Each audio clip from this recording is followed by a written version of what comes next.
Hello, everyone. I would like to welcome you to the first Sip and Talk. I will be the interviewee for the first Sip and Talk that we're going to have, and I'm going to be interviewed by a great friend of mine who I've known for more than 25 years. The Sip and Talk is about the book that I'm going to publish, and prayerfully and hopefully that this will be the first of many Sip and Talks that we get to have. And as the pandemic begins to end and the world begins to open back up, we can do more of these Sip and Talks and we can have them live. And in the Sip and Talk, you can sip on your water, sip on your wine, sip on your whiskey, whatever your drink of choice may be.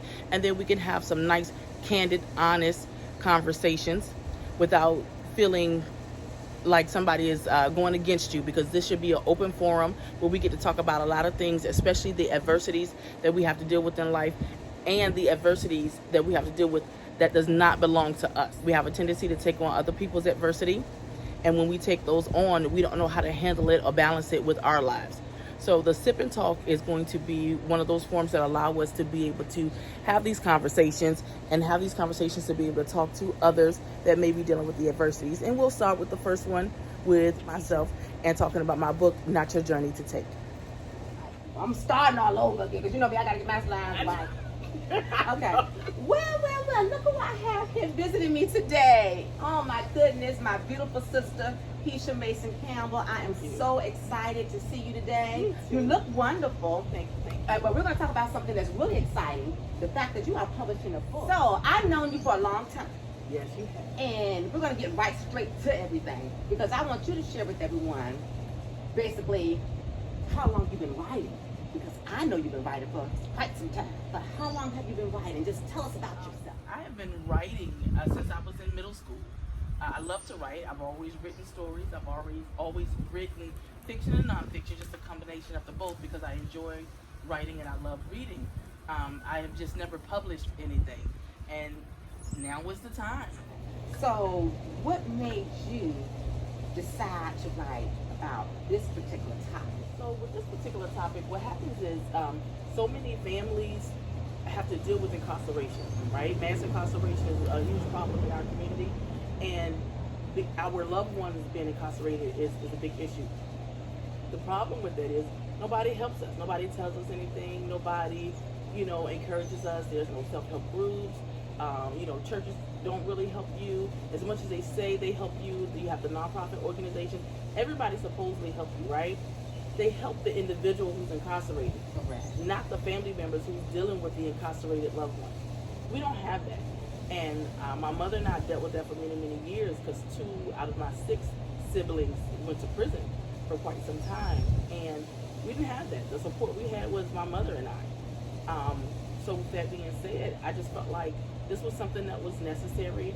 We talk a lot about mass incarceration. We talk a lot about family members being incarcerated. We talk a lot about how it's a lot on the family, but nobody talks about how to resolve it, how to fix it, how to work on it, how to find some kind of balance in your life with it. So that was my goal. So how do your brothers feel about you writing this book? They were a little skeptical at first. They were skeptical because they weren't sure what I was going to say or what I was going to put in the book. Understand. But it's not a book to hurt or harm anyone. That's not what I was going for. The book is to help family members to be able to deal with what we dealt with.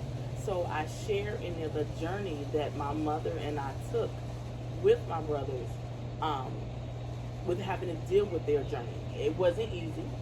And in the beginning, we shed a lot of tears trying to figure it out. But as we leaned on each other and we learned more, I'm a big reader. I want to know what's going on. What can we do? How can we do it? Where's the help? Where's the resources? Non-existent. So we had to create our own. Understandable. And let's talk about your mother, because these are her 2 sons that you were talking about, your brothers. So how does she feel about this book? My mother supports me in anything that I do. Her biggest thing is, as long as I'm not harming anyone, she's okay. And that's not in my character to harm anyone, but you don't know how people will perceive it, because we have had some challenges. So of course with the book, you can't put everything in the book. Correct. Right? Correct. So Correct. I just put in the book what I thought was important. Mm-hmm. And my mother felt like, we did have struggles with having to deal with it. I mean, the prison system is horrible. It is horrible. And with having to deal with that, my mother was like, Keish, there's going to be other families that deal with this or already dealing with it or have had to deal with it, and it will be good for them to have something to help them navigate through the process. So, Key, what do you want the readers to get out of this book?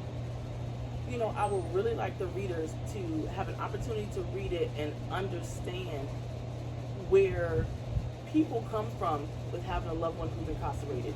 You know, you run into people who have loved ones that are incarcerated, but then no one wants to talk about it. It becomes a taboo. People get embarrassed, or they feel like, oh, I don't want to share that. I don't want anybody to know. It's not. It happens all the time, and if more people supported each other, I think things would be a lot different. And they don't.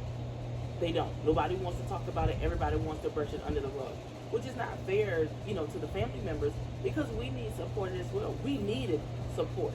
We didn't have it, so we supported each other, and we made it work for each other. And I have to say, you know, my brothers are both home, you know, doing really well, doing their own thing, and taking care of themselves.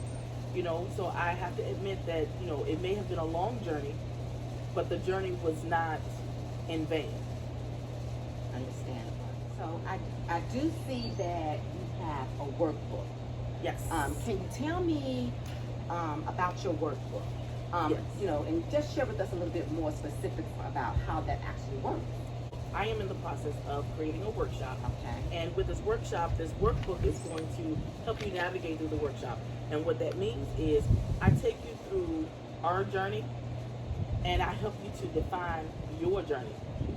And with incarcerated loved ones, that is a journey to go on that is difficult in a lot of situations, because in my workbook, I take you on this journey with myself and my mother and my brothers, and I help you define what your adversity is.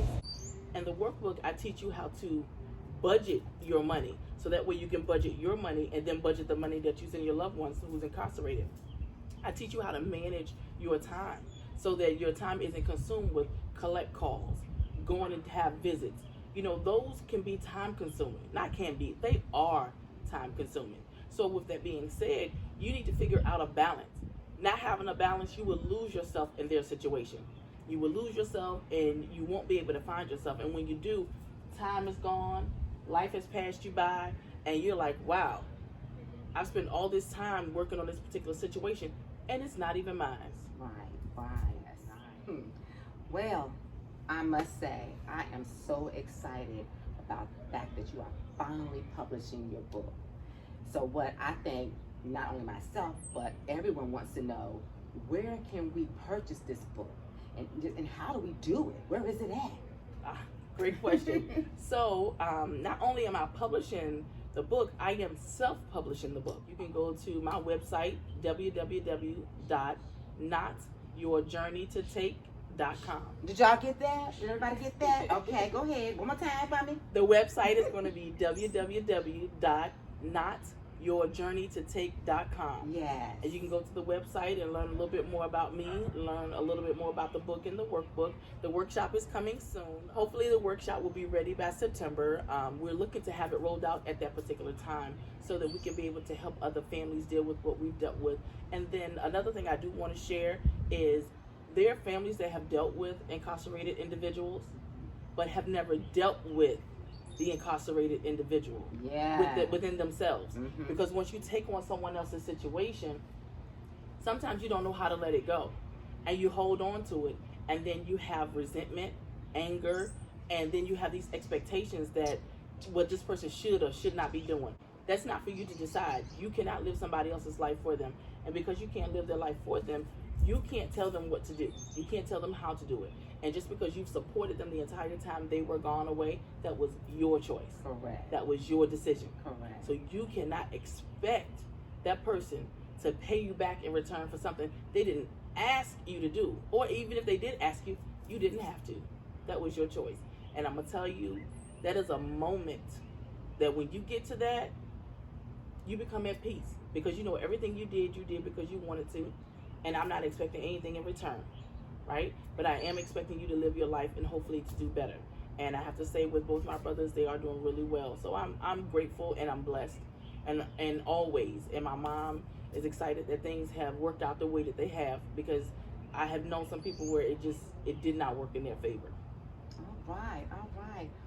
Well, those are all the questions that I had for you, my sister.